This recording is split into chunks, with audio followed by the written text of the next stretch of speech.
really happened with your host, Mike Rivero, because World War III is a really bad idea.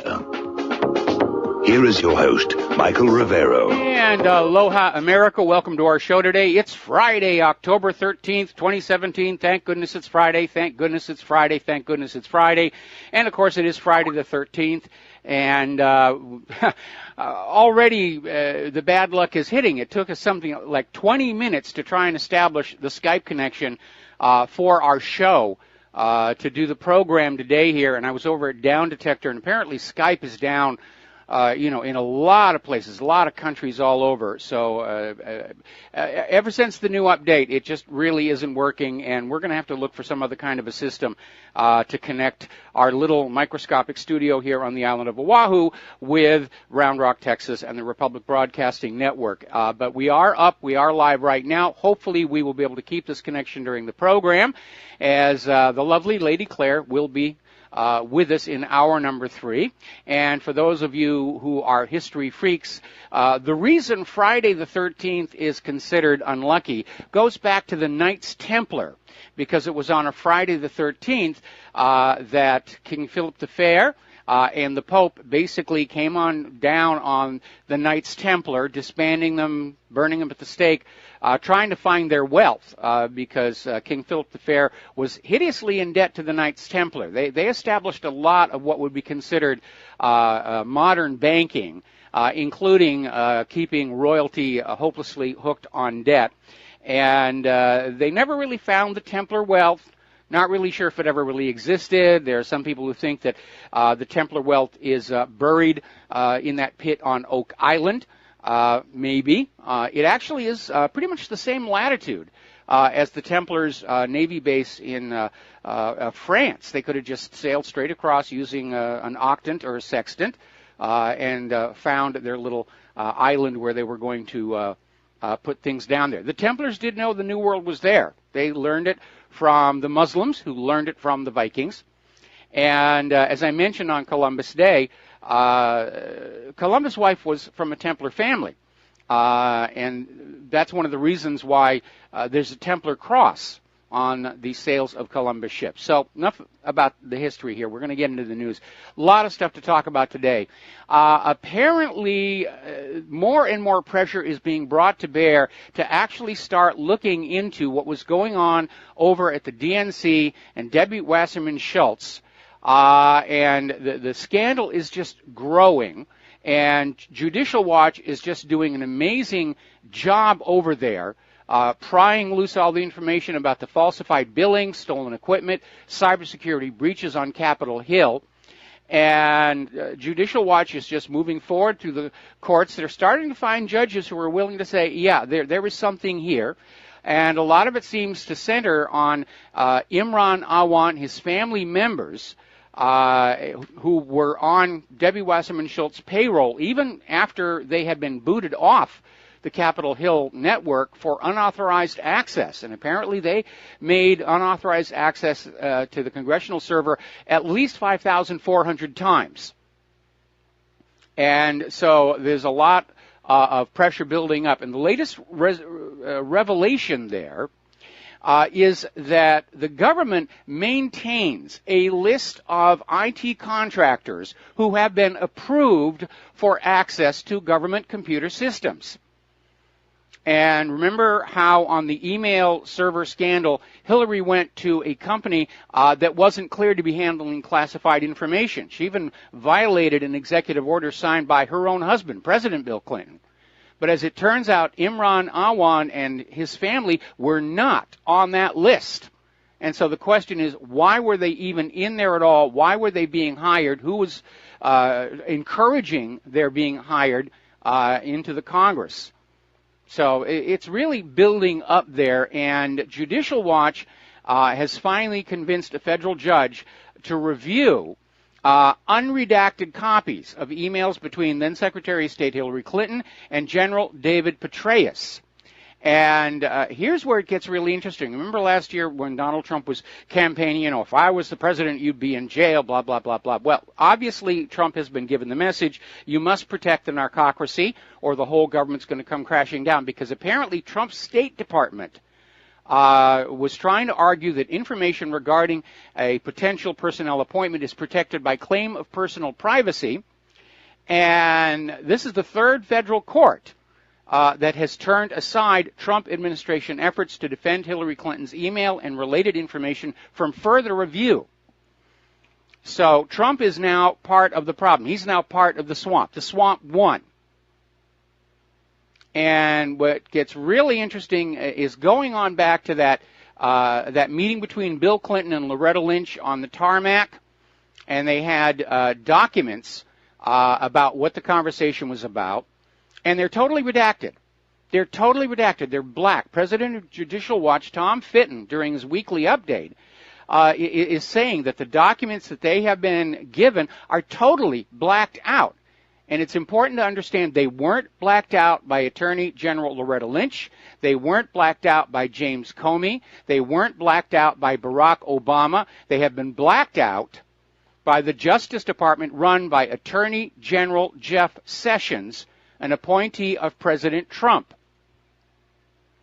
And so more and more, it looks like what's behind all of this corruption and crime is so terrible that it will bring down the entire government when it comes on out. The Russia collusion story has been one nothing burger after the other, after the other, after the other. They've discovered that the meeting between Donald Trump Jr. and this Russian lawyer was all about the Magnitsky Act, nothing about the campaign. And the latest one now is CNN claims to have done an investigation in which they're claiming Russia used Pokemon Go to meddle in last year's elections. This is not coming from The Onion. This is not satire. This is for real.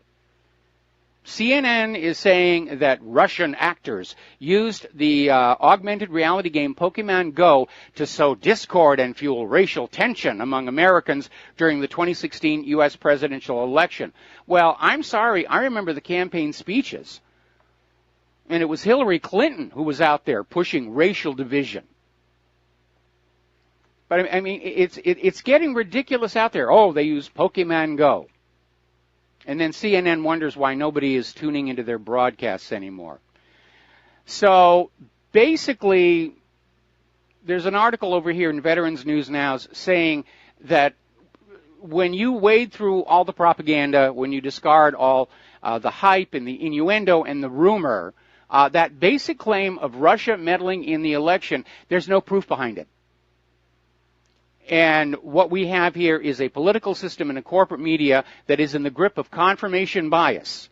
They're holding it as an article of faith that Russia had to be helping Donald Trump. That's the only possible reason Hillary Clinton would have lost the presidency, because they had vote riggers in every single state, and Hillary is lovable, and everybody loves the liberal platform, and there's just no way that Hillary could have lost the election unless those evil Russians came on in.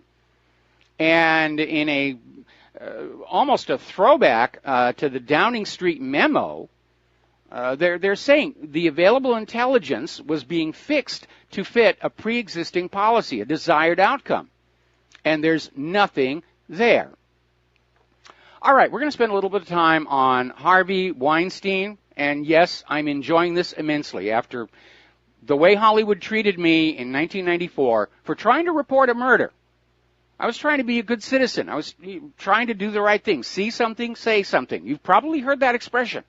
And I saw something, and I tried to say something, and mine just evaporated. So yeah, I'm kind of enjoying seeing this whole liberal establishment in Hollywood come crashing on down here. So basically, more and more people are starting to come forward. He's now facing an accusation of rape. And a lot of these people are coming on out and saying they were afraid to speak out before, because Weinstein could crush any career he wanted.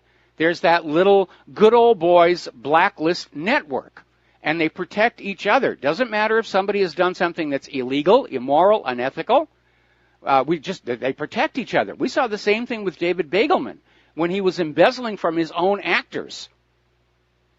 And when he got caught at it, all of these movie moguls just clustered around him and said, "You won't touch him. You don't dare touch them. We'll take our movies elsewhere. We'll quit. We'll destroy your studios. There was never even an issue of what Begelman had been doing. Was it right, moral, or legal? And, of course, it was immoral, very illegal, unethical. But that doesn't matter. We're protecting the clique, the group, the core. And everybody is hopping onto this thing, and they're all pushing their particular agenda. And Jane Fonda is saying that, yes, she knew what was going on, but she kept silent on Weinstein. And she's out there saying that the ultimate cause of all of this sexual harassment going on in Hollywood, it's male entitlement. It's those evil males. They feel they have a right to assault women. And she's even trying to blame Donald Trump for what Weinstein did. And she's explaining why she didn't speak out before by saying, well, it didn't actually happen directly to her. Now, there's another actor over in Great Britain, Sophie Dix, and apparently she had a very weird encounter with Weinstein. Basically, she went up to his hotel room for what she thought was a meeting to advance her career, and he basically tried to tear her clothes off, and she basically got into the bathroom and locked the door, waited for room service to show up, and then she walked on out. She was so disgusted by the whole affair, she quit acting. She's a screenwriter now. But it's just weird. And here's a good one. Mylene Klass. Okay.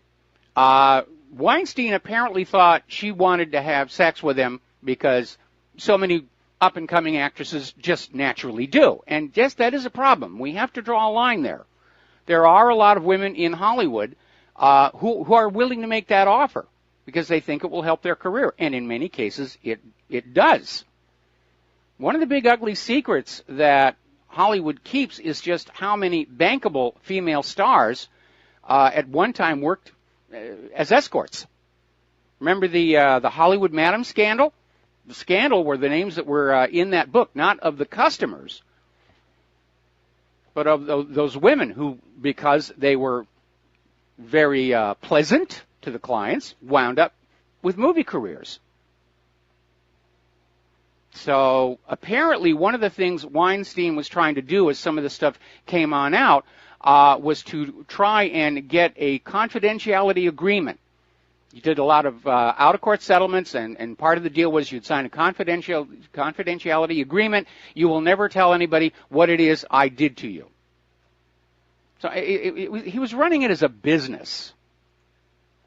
Now, Emma Thompson is out there saying that Harvey Weinstein, he's on the same level as Jimmy Savile, and she says the allegations that have come out so far are just the tip of the iceberg. Now, apparently, Ivana Lowell, who's an heiress to the Guinness fortune, apparently she's now saying Weinstein burst in on her and a friend, demanding a massage, and then just plopped himself spread-eagled on the bed. She wrote about this in her memoirs 7 years ago. Weinstein threatened to sue her over publishing the claims. And there's a growing furor, if you will, over actor Ben Affleck and some of the embarrassing videos that have come on out. And that's a concern because he's the star of this new Justice League movie that's coming on out. He's playing Batman. And this will hit the box office. It really will. That's why Hollywood is so sensitive to scandals with their stars. A really nasty scandal can destroy the bankability of a star, can end a career. And all the money invested in the movie is just going to be gone. And all the other people who signed back-end deals in the movie, they're not going to get the money they were expecting. And it is spreading because apparently Inside Edition correspondent Lisa Guerrero has now come out accusing Steven Seagal of unwanted advances on a movie set. And apparently she was up for the lead female role in his film Fire Down Below, which I hate to admit it, I liked it. It's my favorite Steven Seagal film. But apparently when she turned him down, she got a minor role, and the lead went to Marg Helgenberger instead. So it's just really out there. Now, let's talk about Rose McGowan. Rose McGowan has now come on out and said that, yes, Weinstein forcibly raped her, and apparently there's been a little bit of fallout over that because over at Amazon Studios, their boss, Roy Price, is now on indefinite leave. They haven't fired him, but he's been told not to show up because apparently when McGowan tried to tell him what was going on, he came on back and said, well, the rape story is not credible. There's no proof. And Rose said, I'm the proof. So he's been suspended, and it's just continuing to fall apart. Whoops, hang on. There we go. Sorry about that. Old equipment. So he's been suspended from his job as well. Now, as you know, when Rose McGowan started coming out with this, Twitter suspended her account. And everybody started screaming censorship, cover-up, censorship, so forth and so on. Twitter, responding to the public outcry, have restored her Twitter account. So she's back online there.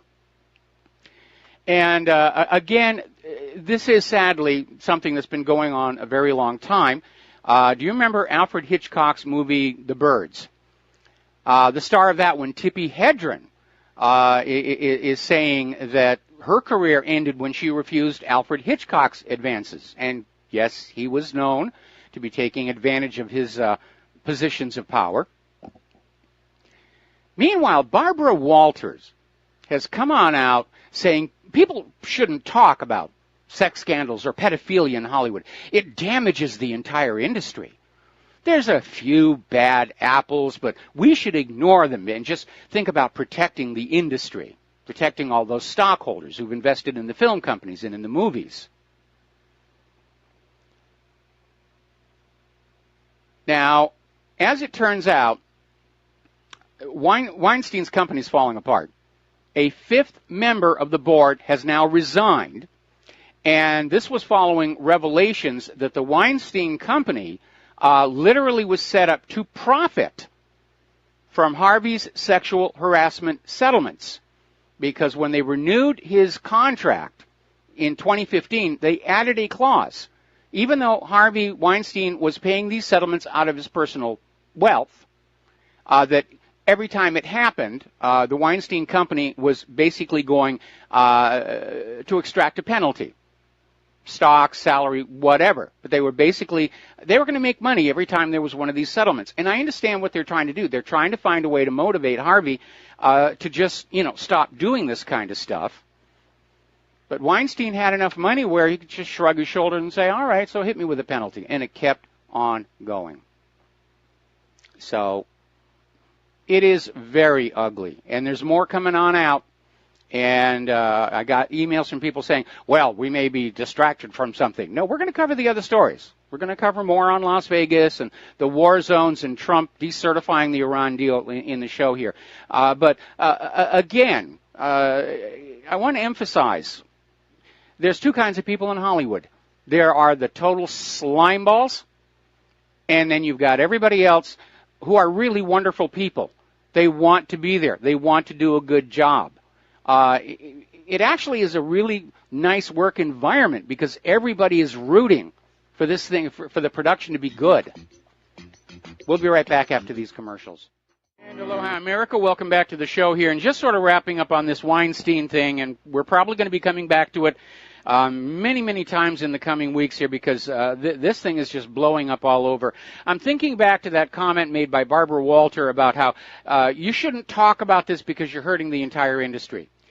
No, Barbara, it's the people who are committing the sex assaults and the pedophilia who are harming the entire industry. And it's amazing. Barbara's comment is very similar to comments that were being made when the church pedophilia scandal first began to surface in the spotlight. Oh, it's terrible, but you can't talk about it. You'll hurt the church. And they were trying to blame the reporters, and they were trying to blame anybody who was talking about what was going on. The blame rests on those who are committing these crimes. And again, we're not talking about sex. There's a lot of free sex in Hollywood. It's power. It's wanting to go to bed with the women who normally wouldn't do that sort of thing. And that's what fed Harvey's ego. All right, let's talk about something else here now. Getting on over to the Las Vegas shooting. This is getting weirder and weirder. That security guard, Jesus Campos, who supposedly was shot by Stephen Paddock several minutes before the mass shooting began, which should have alerted hotel security, or according to the guy in the next door room from Australia who said he was shot by one of the police, he was going to be interviewed by Fox News. In fact, he had a whole series of interviews set up, and all of a sudden he's disappeared. Nobody knows where he went. And we should be concerned because there's another story about this 28-year-old woman who was going public on the fact that she was convinced there was more than one shooter, and she supposedly died in her sleep of natural causes, 28 years old. Maybe it was natural causes, or maybe there's a lot of wet work that's getting done to try and keep the lid on this thing here. But even the Mandalay Bay Hotel is now challenging the FBI's conclusions, saying that they're confident that the timeline stated by the FBI is simply not accurate. So even the Mandalay Bay Hotel, even MGM is saying, no, what they're saying just doesn't make any sense. And it really doesn't. They botched this one good. They went to that well of a false flag attack to support the gun grab agenda just one too many times. And in their arrogance, they really were convinced the American people were just going to go along and believe it. But after the Boston Marathon bombing and Sandy Hook and all these others, where there are indications that the official story is not to be believed or trusted, it was reckless to go ahead and try to do it one more time. Fool me once, shame on you. Fool me twice, shame on me.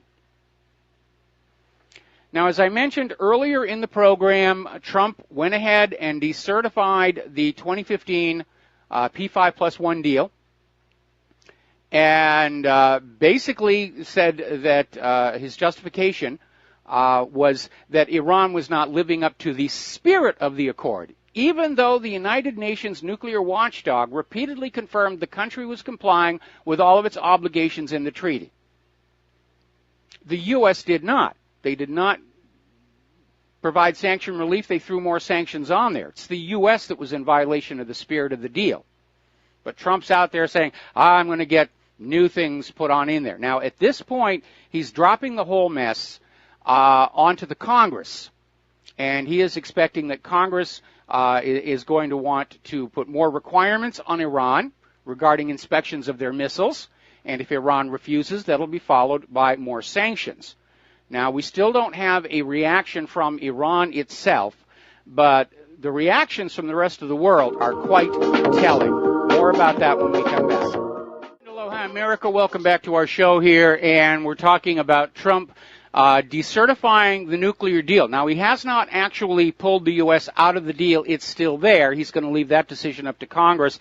So he can duck the blame because the condemnation is coming in from all over the world here. I mean, Trump basically decertified the deal, said Iran is in violation of the deal, even though the IAEA is saying, no, they have kept all their promises. And on top of that, Trump launched into just this bash of the Iranian leadership, and he slapped more sanctions on the Iranian Republican Guard, which have now been declared a terrorist organization. Talk about pot calling the kettle black here. The European Union has already condemned Donald Trump's decision to decertify the deal. They're saying it is leading to destabilization of the Middle East, which is, of course, what Israel wants. Israel wants the U.S. to go in and smash up Iran the way Israel wanted the United States to go smash up Iraq. Interestingly enough, German Foreign Minister Sigmar Gabriel is saying that this decertification, and especially if Congress does pull the U.S. out of the deal, it's going to distance Europe from Washington and actually drive them closer to Russia and China. And it very well might, because what Trump has just signaled to the world is you cannot do business with the U.S. government. They will not keep their promises. Interestingly enough, in the last few hours of this whole thing, Israel reversed itself. They've been saying, yeah, get rid of the deal, get rid of the deal. Then all of a sudden, Israeli defense experts said, maybe we should keep that deal around.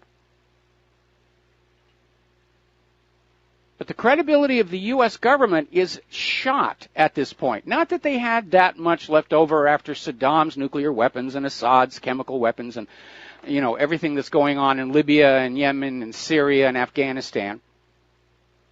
But this was just out there in the open. Everybody looking at it understands it was the U.S. that was in violation of the spirit of the Iran deal. Iran was totally in compliance.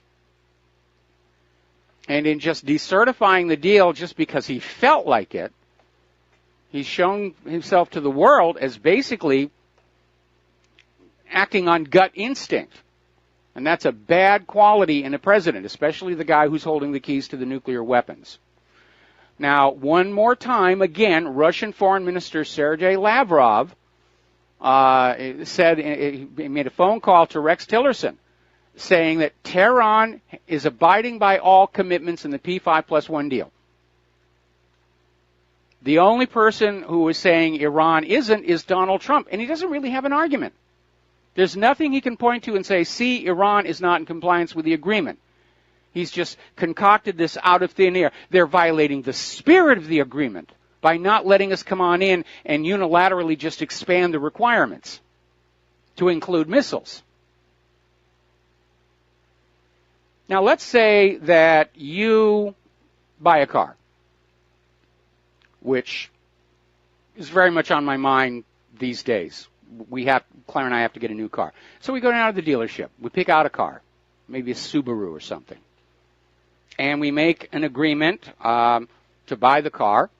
And then all of a sudden, the car dealership comes on back and says, well, actually, we're going to give you a different car that costs a lot more money, and your monthly payments are going to go up because of it. That's basically what Trump just did to Iran. Is saying, you don't get this deal anymore, we're expanding it. It's a new big deal, and you will agree to it. And Iran is probably not going to agree to that. And we're already hearing some tough talk from the Iranian Republican Guards, saying that the U.S. should be concerned about all of these bases they've built around Iran within reach of Iran's ballistic missiles. France was supporting the Iran nuclear deal. So this is going to cause Trump and the U.S. government tremendous political damage, credibility damage. This is going to be haunting U.S. foreign policy for years.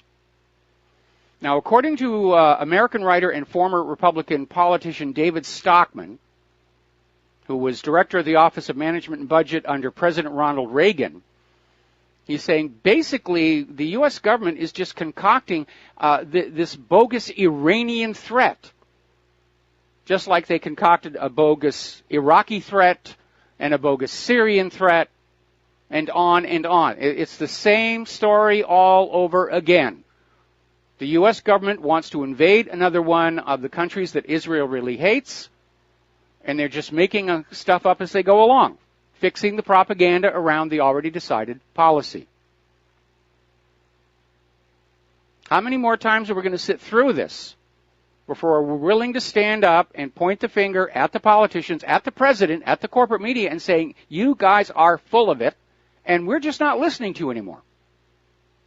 And no, you will not get our children to throw into this meat grinder you're setting up over there in Iran.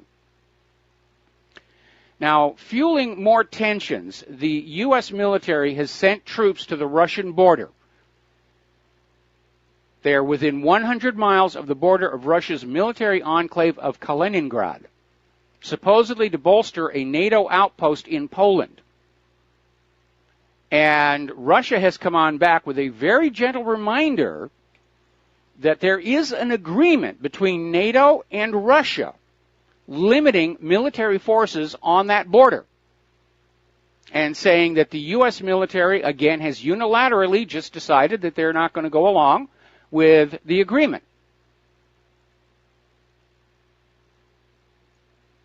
Now, up in Scandinavia, the U.S. is starting to militarize that country. And they built a base in Norway a little less than a year ago. They're starting to build a second one, and they're talking about a third one. It's very obvious we are heading toward a major war that will be fought in Europe, on European soil, as well as other places around the world. It's going to be a new world war to keep the money junkies happy, to try and drag the world back to Bretton Woods, where everybody uses the U.S. dollar for cross-border trade and banking for a small fee, off of which the American empire made a huge, huge profit. But more and more countries are pulling away from using the dollar. And that's why this militarism is starting to escalate. It's now a race to get the war going before the U.S. economy really starts to come apart at the seams. Because without those other countries using U.S. paper dollars and paying interest on that, or trading manufactured goods and agricultural produce for those dollars, there isn't much left to hold up our economy. We have 100 million Americans out of work they won't admit to. The stock market is soaring, but it's all manipulation. They're lying about the rates of inflation. And yes, they can just start printing up money left and right, and that'll put us where Zimbabwe was, where they were walking around with paper notes in their pocket that said $100 trillion.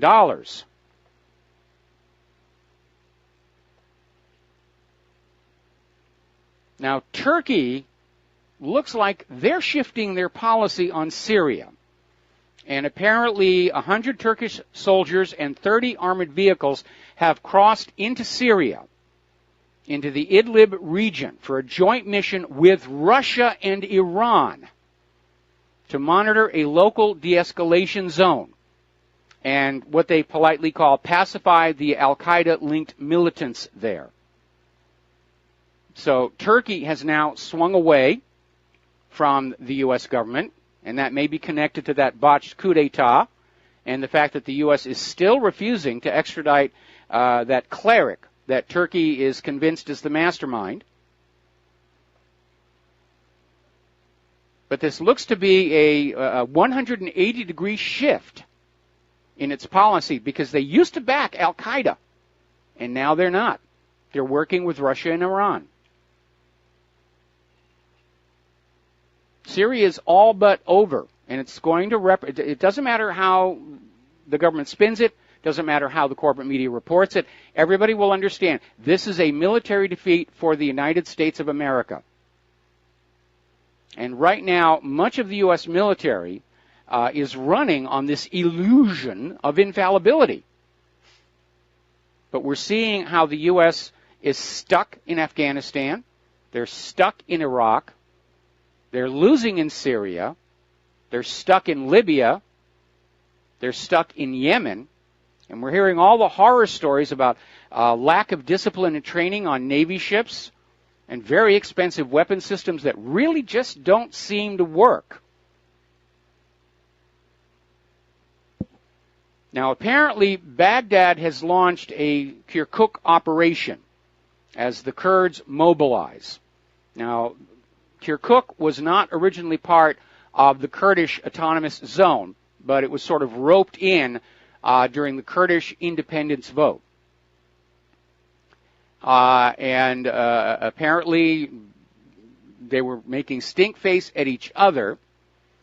And a senior Kurdish official said thousands of heavily armed fighters had been deployed to resist the offensive at any cost. But it looks like at the last second they pulled back to avoid a military confrontation.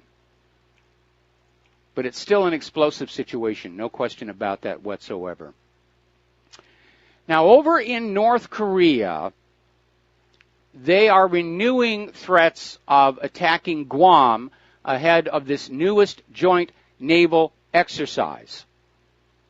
And again, it's clearly a provocation for the United States and South Korea to be running this exercise right off the coast of North Korea. And the U.S. has sent the Ronald Reagan and the Theodore Roosevelt, and apparently there are 4,500 Marines on the Roosevelt, which means at some point they're planning on putting them on the ground somewhere. And apparently the nuclear-powered submarine Michigan arrived at the South Korean port of Busan on Friday. I saw a photograph of it. It appears to have one of those lockout chambers on the deck for divers to get in and out, or seals to get in and out. Now, here's an interesting story. As you know, there's been a lot of talk about North Korea could do this, North Korea could do that. And there's been a lot of speculation about a possible EMP attack and how it could kill 90% of Americans in a year. Bit of an overstatement. It's going to blow a bunch of fuses. Humans are immune to the EMP pulse directly. You might feel it in your fillings in your teeth, but that's about it. But oddly enough, despite all this talk about North Korea's EMP threat, and of course that would make an excellent false flag, apparently the Department of Defense has decided to defund the congressional committee that had been studying the EMP threat since 2001. Now, that's going to raise the hairs on the back of my neck, because when you're out there talking about North Korea's coming with an EMP attack, why do you shut down the congressional group that is tasked with looking at a possible EMP attack from North Korea?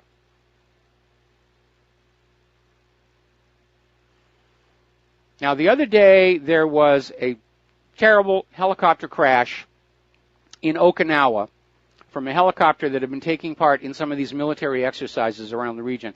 And they literally came out with this story about how it might have been shot down by North Korea, ignoring the fact that Okinawa is some 800 miles away from the North Korean coastline. And it's sort of like what happened with these two destroyers, the John S. McCain and I think the other one was called the Fitzgerald, where they first came out and said, it's a deliberate attack. It's a deliberate attack. They rammed those cargo and tanker ships into our destroyers. And then it turned out the Navy said, nope, incompetence on the bridge, and they fired a bunch of people. Well, it's just happened again because apparently the U.S. military has now grounded the transport helicopters operating in Japan following that crash in Okinawa. In other words, it's another wonderful product of the U.S. military-industrial complex, and it's developed problems. No, our weapons are perfect. Our helicopters fly with North Korea. Those evil those Russians, the Chinese did it. Turning to the economic news, Putin is promising to create a better environment for foreign business in Russia. Improved conditions for foreign companies working in Russia, including removing of obstacles and reforming the legal system. This is a very smart thing for Putin to do, because right now, foreign companies operating inside the United States of America are very worried about whether their home country is going to get hit with sanctions and all of their assets in the United States frozen. And so Putin just basically rolled out the red carpet and said, you can come on in here and set up your business, and you don't have to deal with the possibility that the U.S. government is just going to come in and steal all your stuff. So that was a very, very smart thing for him to do. Apparently, China has launched a new yuan ruble payment mechanism. This is another major blow to the U.S. dollar's global hegemony. And we're going to see more war talk now. China's bad. Russia's bad. We got to go after those people. So basically, it's a new financial transaction system. It rivals the U.S. SWIFT interbank payment system. And there are more and more of these parallel systems being set on up because everybody who's dependent on the U.S. SWIFT system is vulnerable to sanctions or other manipulations. And that's why all these other organizations are setting up their own systems, whether it's BRICS, the Asian Infrastructure Investment Bank, and now Russia and China. So we're getting close to a major upset here. And I'm very, very concerned that Washington, D.C.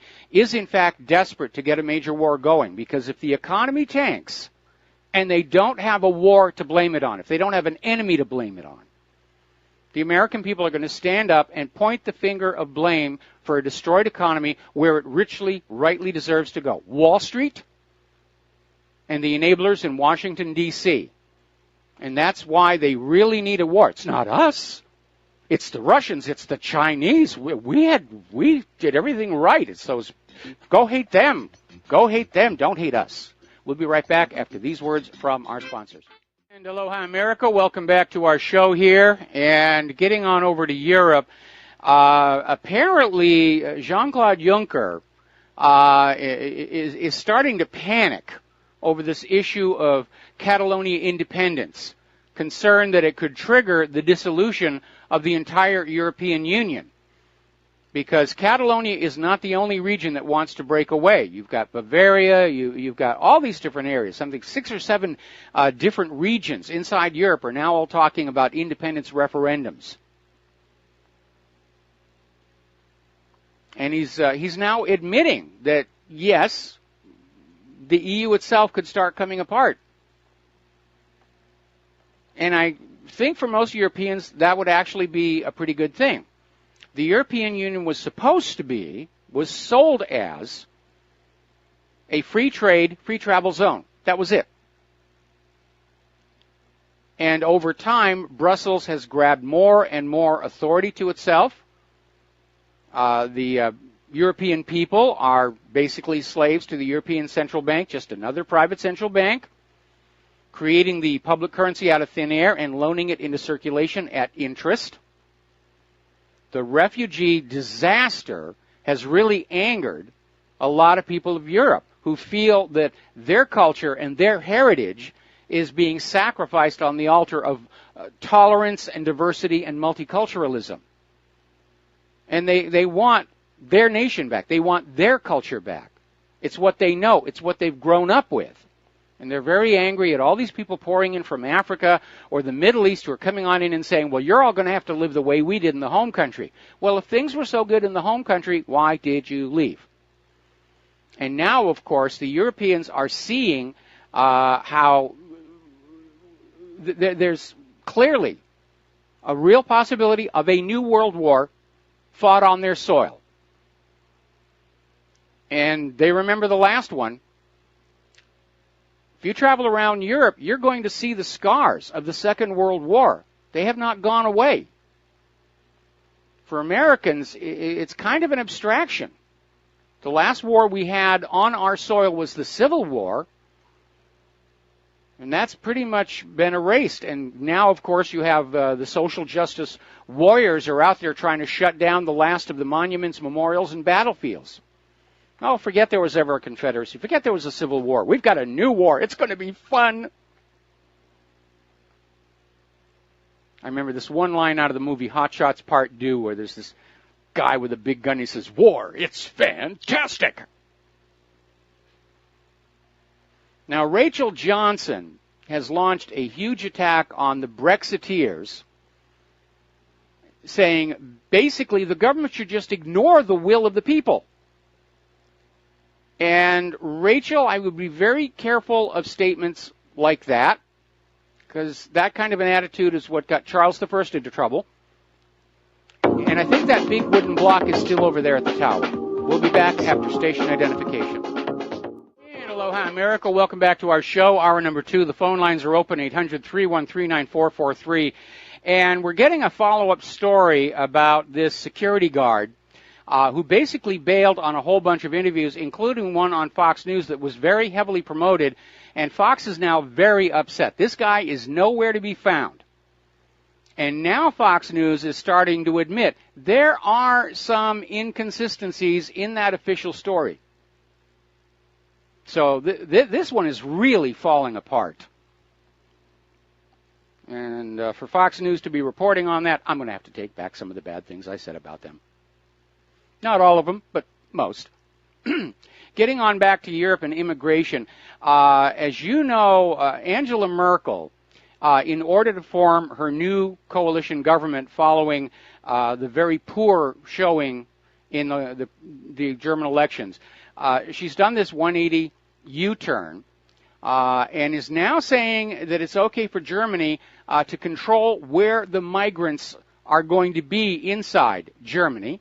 And it's just been announced, migrants coming to Germany will not be allowed to settle in the city of Salzgitter, Lower Saxony, and they're probably going to add others to the list because of all these problems they've had with the rapes and the assaults and the crime and everything else that's going on out there.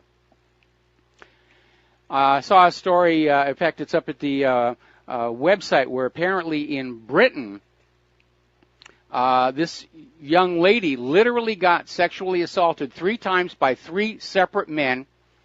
They caught the perpetrators on security cameras. So it's amazing. It's amazing. Now, as I mentioned at the top of the show, we seem to have a bad cable here today. As I mentioned at the top of the show, the origin of Friday the 13th is King Philip V's pogrom, if you will, against the Knights Templar. And so there's this interesting little story, and this is out of madnesshub.com. And apparently, over in Great Britain, there was this lady that was making a business selling coffee mugs. And she had gotten into trouble before because she makes coffee mugs for reenactors. And sometimes the mugs have symbols on them that are a little bit questionable. But they let her off with a warrant. Now she's been completely banned because she was selling coffee mugs with the emblems of the Knights Templar on them. And she was told she was banned because the Knights Templar are offensive to Muslims. Well, in this day and age, anything that you do is going to be offensive to somebody. When I'm talking on this show, there are people out there who are very offended by some of the things I say. Be offended. I don't care. But here is the problem and the hypocrisy. They're going to whoop on this 56-year-old woman over the Knights Templar coffee mugs because the Knights Templar, they were there killing the Muslims over there in the Holy Lands. Actually, they were digging underneath the Temple Mount, but that's a side issue. Here's the point. The Knights Templar were working for the church, which declared the crusade. Why aren't they moving to ban crucifixes and the regalia of the Catholic Church if it's offensive to Muslims? Because the Knights Templar, there weren't that many of them compared to the regular soldiers who went on over there to slaughter the Saracens in exchange for an expiation of their sins. Okay, let's see. Aloha, welcome to the show. What's on your mind? Hello, Mike. Yeah, you're right about this story falling apart on the Las Vegas. It's like the mainstream media. They're trying to say, "Hey, we want to go along with what the official story is," but you're not. There is no official story, right? What can they do? They can't go along with. They don't know what the hell they're supposed to say. They know they're not going to tell the truth, but they don't know what to do next. Well, the official story keeps changing all the time, and you've got, all these people who were down there on the ground who were there saying that they were being shot at from multiple directions.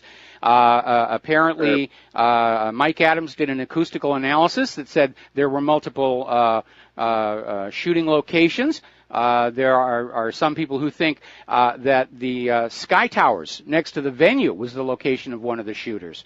And the fact that the FBI confiscated all the cell phones and devices of everybody at the concert and then erased all the emails and videos and pictures before giving them back, that's really got a lot of people wondering what the heck is going on here. To me, the fact that there were 2 windows broken out on the 32nd floor tells us there was a second shooter. It doesn't make sense that Paddock would have 2 windows broken out in 2 different rooms and be running back and forth. Once he started shooting, he'd just keep on shooting. He didn't need that second window. Somebody else did. I don't know what they're supposed to say. They'll come out and commit to a story, and then all of a sudden, the security guard is a good example.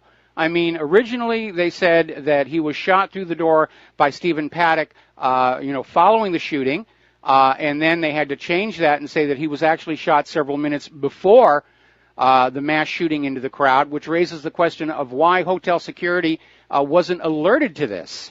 And again, we have the gentleman from Australia who was in the room next door saying the police accidentally shot this security guard. So, I mean, it's just all over the place. And we've had so many of these. Again, the safe, wise, prudent assumption is this is another government fake. The burden of proof is on the government. Apparently, Oliver Stone is the latest person to be accused of sexual misbehavior. So this really is going to cause a huge ripple effect. And, yes, it's going to damage the industry. And, again, the fault is not with those of us who are reporting on the stories. The fault is with those who actually behave this way. And, so that's where we are on that one. Anyway, but we're not giving up on the Vegas thing, we're just going to have to wait. We're just going to have to wait. It'll probably be a month before some kind of something happens that's believable. We can figure out what happened. I'll talk to you later, Mike. All right, you got it here. I mean, as far as I'm concerned, Las Vegas is over. It was a government fake. If somebody has proof to the contrary, fine. I'm willing to look at it and give it due consideration. But at this point, that chapter is closed. Another false flag gun grabber stunt here. Apparently, we're going to do a shout-out to our on-air affiliates who are just now rejoining the network. And apparently, James in St. Thomas is back on the line. James, are you there? Yeah. This thing even take the paint off the building. Broke up steel and concrete buildings, It did the impossible. And you see big bulldozers up in trees and boats and stuff like that packed up perfectly in a parking lot thousands of feet away from the ocean. Is any assistance getting into you? Is any assistance or aid getting to you? Yeah, they have they have the FEMA people doing a good job. You have a lot of U.S. Marines. You have soldiers helping out. So they've been doing an excellent job with the security, and, thank the President Trump for, giving us the fullest assistance of the U.S. government, and he came here, he met with the governor, and, reassured him that they are there 100% to, make sure that the islands get back on their feet. So we are very thankful to the United States of America for being not only the greatest country on the planet of the earth, but for, who stand up for the citizens and does what it does best. There are other islands around here that got devastated, and they ain't getting no help from nobody, not even Britain and all those other things. So, we have to be thankful for America and, the great country that it is and looking out for its citizens. And, of course, for a good person like you, Mike, for keeping the airwaves open and talking the truth and making people, realize that information is the key. So when I get a chance, when everything gets back up, I'm going to make sure I make a donation to Republic Broadcasting Station, okay, in your name. Well, thank you very much, and I appreciate that. And I know it's going to be a long, long process to rebuild, but I'm sure you're going to be able to do it. The plant life will come back. And, a few years down the road, it'll be a dark memory, but it will be just a memory, like the people who survived in Hurricane Katrina. So, James, thank you very much for the phone call. Thank you for the information that you've given us. Thank you for the kind words, and we're going to let you go. And aloha, America, welcome back to our show. Now, we have noted there has been a major, almost seismic shift in education in this country going over the last several years. We certainly know down in the lower grades, Common Core has really raised a generation of people who are being taught to simply respect authority, memorize what they're told, and repeat it. They're not being taught how to think, certainly not how to think critically, analyze. They're not taught logic. But apparently in the higher education, colleges and universities, they're being taken over by the radical left. And we're seeing the professors at these universities encouraging Antifa violence and would-be communist revolutionaries. And it's outrageous. And it's all the more insulting when you realize the kids in these classes, for the most part, they've had to take out student loans. And they're there to get an education, not an indoctrination. To give you a few examples, there was an instructor at Clemson University, and apparently was outed by College Reform for volunteering his graphic design skills to help a local Antifa chapter that openly promoted violence on campus. There was that other professor we talked about, I think it was last week, saying that, violence in service to the promotion of progressive causes is perfectly acceptable. And do you realize how anti-democratic this all is? What they're basically saying is, if the voters won't go along with what we want, then we'll just achieve it through violence.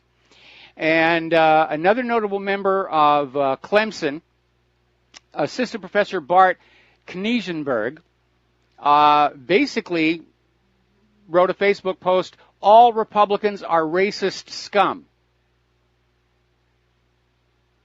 Now, when I was an adjunct professor, I was never a full professor. When I was an adjunct professor at the University of Hawaii, there was a strict code of conduct and behavior. And because those kids in my class were there to learn computer animation and visual effects, that's all I ever talked about. Because that's what those kids were there for. That's what they were paying for. When you get up there and you start promoting violence and trying to recruit these kids into your agenda, you're cheating them. You're shortchanging them. Apparently, Professor at Drexel University was put on leave after blaming the Las Vegas massacre on the white patriarchy. George, let me see if I can say this correctly, Cicciarello Maher, basically posted all these tweets saying it was all the fault of white supremacy. Now, this is the same professor who last December tweeted his desire for the deaths of white people. That was basically it, where he wants all the white people to be gone. And it sounds to me like this guy is the racist. And it's see, all I want for Christmas is white genocide. Director of First Peoples Multicultural Advising Services at Evergreen University, Rashida Love, demanded a day without white people at the Oregon Institution. So you tell me who the real racists are. It's the radical left that are out there saying that this should be done because they're white. This should be done because they're white. When did white people become an acceptable target for this kind of activism? It is disgusting.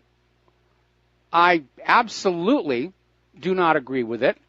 I would never allow a child of mine to go to a university or a college where this kind of stuff was being fed them. That violence is good, that this or that race is bad and ought to be killed. It's a very dangerous precedent. All right, we're going to take a break for commercials. We'll be right back. Aloha, America. Welcome back to our show here, and we're going to go right back to the telephones. Craig in Seattle. Aloha, Craig. Welcome to the show. What's on your mind? Thank you, Mike. I was wondering if you could touch base on Charlotte Iserby, who warned us years ago about this. Refresh everybody's mind about this, because there was some time that's passed that she warned us that Reagan signed treaties to bring the Soviet-style schooling to the American education system. Is this true? And then she was fired by the Reagan administration for blowing the whistle? I am not really familiar with Charlotte or her story, this being back again during the Reagan years. But the idea of controlling the education system to control the minds of the people goes way, way back. I mean, modern education goes all the way back to what's called the Prussian model. And prior to that, basically, children were raised by the parents. They were apprenticed out to learn a skill. And Prussia decided they were going to have a public school system in order to train the kids and raise the kids to be loyal to the state, to be useful to the state. Here in the United States of America, Andrew Carnegie, one of the so-called benevolent institutions he founded was the Carnegie Education Institute. And their agenda was that the public should not be taught anything more than they needed to do their jobs and fill out paperwork. And anything more was just going to confuse them. You used to see the same mindset in the antebellum plantation owners, where they said, slaves ought not to be taught to read or write. It'll just fill their head with all kinds of troublesome thoughts. So it's been an ongoing, continuous process, and it sort of culminated with Common Core, where the education system isn't really about education, it's about indoctrination. And yes, it was going on when I was a kid.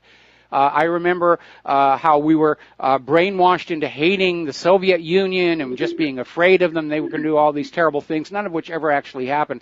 And I remember the first time I actually met somebody from the Soviet Union, wow, this is a nice person.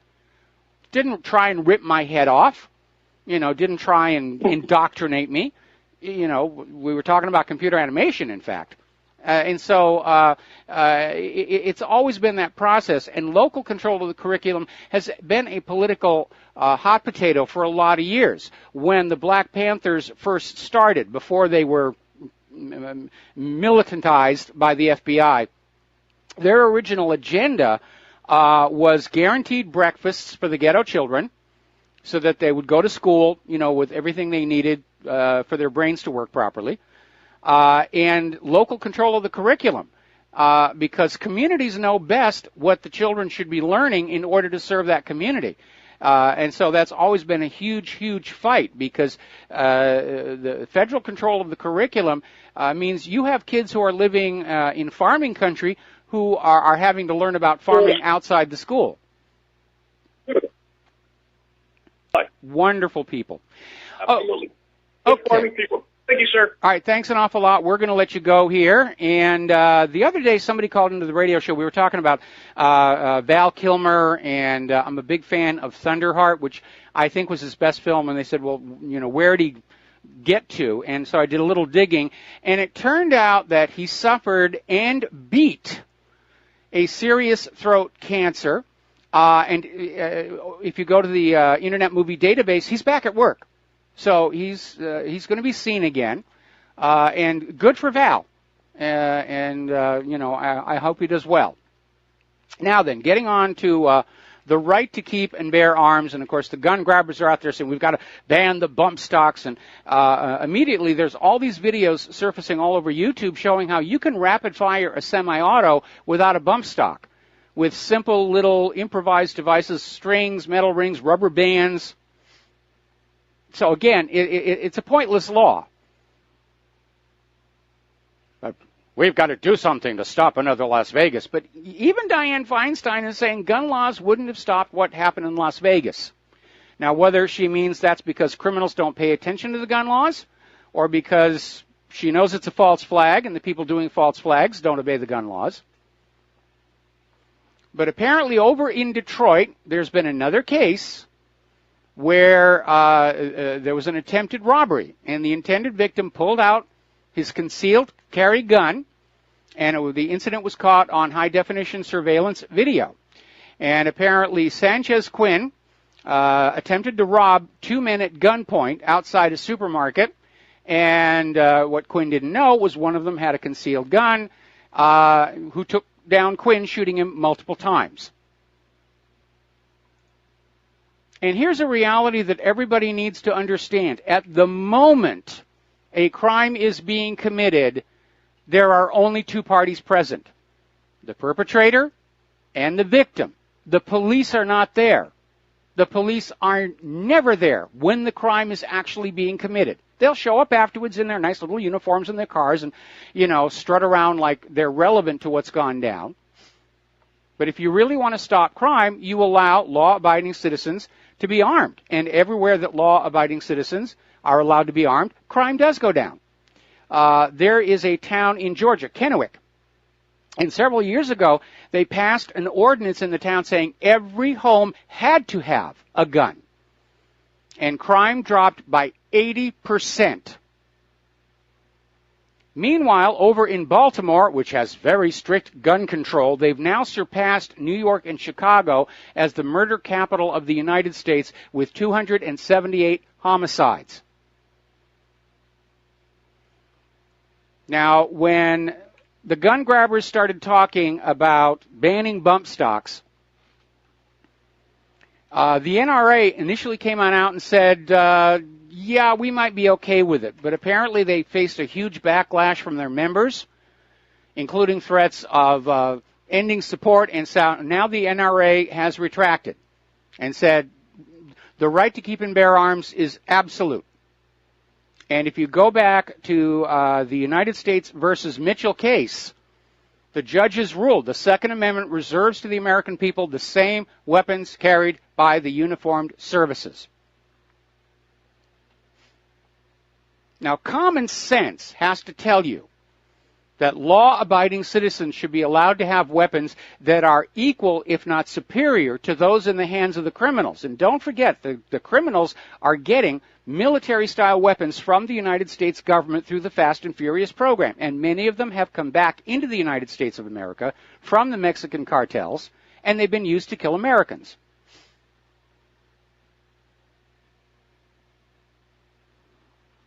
Now, here's a very bizarre story, and again, it shows the leftist mindset.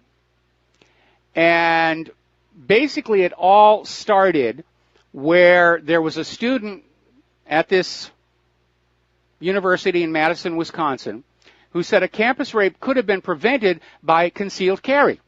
And protesters just came on out and just said, that's ridiculous. You can't allow people to carry guns. See, to a gun grabber, to a liberal, a woman lying raped and strangled with her own pantyhose in an alley is somehow superior and preferable to that same woman telling the cops how her attacker got shot. That's their thinking. They don't care if people are going to be killed, robbed, raped, as long as they get the guns. Because guns are bad. The guns are bad. We got to get rid of the guns. Well, if guns are so bad, why are we sending so many of them to Israel or the Mexican drug cartels? It's not guns are bad. It's guns in the hands of the law-abiding Americans are bad, because the reason for that Second Amendment is to arm the American people to deter abusive government. Nobody wants a revolution or a civil war in this country. The Second Amendment is all about giving the government a reason to stay within its constitutional boundaries. And the very best use of a gun is when you don't have to pull that trigger. And I've been through that experience myself, where I used a firearm to chase a crook out of my home. And I was very lucky I didn't have to pull the trigger. And by the way, I did call the police to report, and the cops never showed up.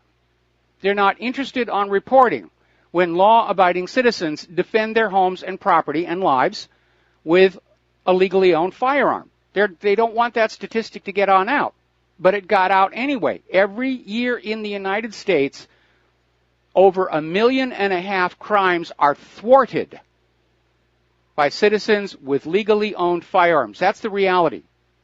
The cops can't compete. That's what they're scared of. If you have an armed population, then there's no reason for the police to be around. Because as I said before, they're not going to be there when the crime's committed. And they're not very good at actually finding criminals.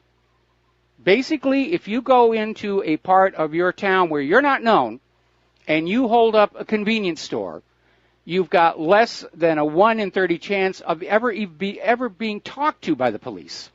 That's the current statistic. It's amazing here. Now then, let's talk a little bit about computers. The other day, a lot of people had raised eyebrows over the Internal Revenue Service awarding a no-bid contract for $7.2 million to Equifax to verify the identities of taxpayers. And everybody said, how can you go to Equifax with all of these ongoing breaches? And as you know, the Equifax website actually got hacked earlier this week and was directing people to a phony Flash update site. And first of all, Flash is going away. You shouldn't be using it. You shouldn't update it. It's a horrible security hole. But apparently the IRS has now suspended that deal, thinking that maybe Equifax isn't really a trustworthy, reliable company. Now, getting on back to our caller from St. Thomas, apparently the FBI is starting to investigate the mishandling of FEMA supplies down in Puerto Rico. And they're looking at this issue of corrupt local officials withholding or mishandling crucial supplies, possibly selling them on the black market. You know, politicians, that's how politicians think. Goes with the job. This story really bothered me. It's over at 12160. And apparently there is a push for a change in the law in Great Britain that will lower the age of consent to 12 years old. Why? What are they thinking over there that they're going to do that? Is the whole country turning into Jimmy Savile clones? All right, we're going to take a phone call here. Nico in Southern California, aloha. Welcome to the show. What's on your mind? Aloha, Mike. So, called to talk about the Boy Scouts with, bringing on girls. Yes. Although I did hear an interesting thing from Stefan Molyneux regarding the Second Amendment. Yes. He said that, if you want to be anti-gun, you're not anti-gun. Because if you want to come and take all the guns, then it's going to require police with guns to come and take all of those guns. Therefore, you are for guns, and you're for a centralization of guns. And, you're for centralization of guns to the government, who are oh so pure. So, an interesting argument there. Okay. I think this idea with the Boy Scouts, it's politically correct, but like I said, the first pregnancy that happens, the whole thing's going to blow up in their face. Well, there's that incident, and I think people are aware of that. I'm an Eagle Scout. Okay. My father is an Eagle Scout. I was in the Boy Scouts for many years. I know there's some things that have happened. Never heard of anything. Okay, you're fading in and out. Can you talk a little closer to the microphone? Well, I'm agreeing with you. I think it's a huge mistake, if for no other consideration, that boys and girls at that age, the hormones are raging out of control. This is a disaster waiting to happen. Nico, we're going to let you go. Take a break for commercials. Back after just a few words. And aloha, America. Welcome back to our show here. And apparently they've had yet another press conference in Las Vegas, at which they said an infinite deal of nothing, and said it very well. But 2 points are interesting. Apparently, Sheriff Lombardo was looking very shaken and on the defensive, and he's telling reporters he's not trying to be subversive in these previous statements he made Apparently he's being challenged on the constantly changing story. The other significant development is that as of this press conference, only reporters from the recognized corporate media are being allowed in. Reporters from the independent media are now being blocked. So you think about that one for a little bit. Now, you remember that story about how this Michigan mother went to jail after refusing to comply with the court order to vaccinate her 9-year-old son. Well, apparently the court has now basically taken away primary custody of the boy. They'd been through a divorce. She had primary custody. Now it's joint custody with the child's father, which means now they'll be going after the father to get that needle stuck in the kid's arm. Because it's money. It's more money. We can't let anybody doubt the vaccinations. Now, if you've seen any movies about the Middle Ages, Monty Python and the Holy Grail, you know about the plague. The pneumonic plague killed at least 50 million people in the Middle Ages. They're not really sure. And everyone thinks it's something from the medieval period. It's back. There's a major outbreak of it now in Madagascar. There was one documented case here in the United States of America brought in by a refugee. And so once again, we have this complete disregard for human health and safety in furtherance of a particular agenda. More bad news for Tesla. They're having to recall 11,000 Model X SUVs for an issue with the back seat, where they might not properly lock into place, which means when the brakes get hit, the seats fly forward. And where were the engineers on this one? I mean, some of the more complex parts of the car and the battery, the new high-tech stuff, yeah, maybe. But a seat lock is something that's been around for so long. How can you not do the right job on that one? Interesting little story here. This one's coming out of principiascientific.org. Scientists are continuing to discover more and more underwater volcanoes. And apparently they've discovered another 1,100 previously unmapped underwater volcanoes off the coast of Easter Island. And they are huge. They're like 1.5 miles above the seafloor. That is a big volcano. And they're pumping huge amounts of red-hot basalt, 2,200 degrees, into the water. It's not humans who are warming the oceans.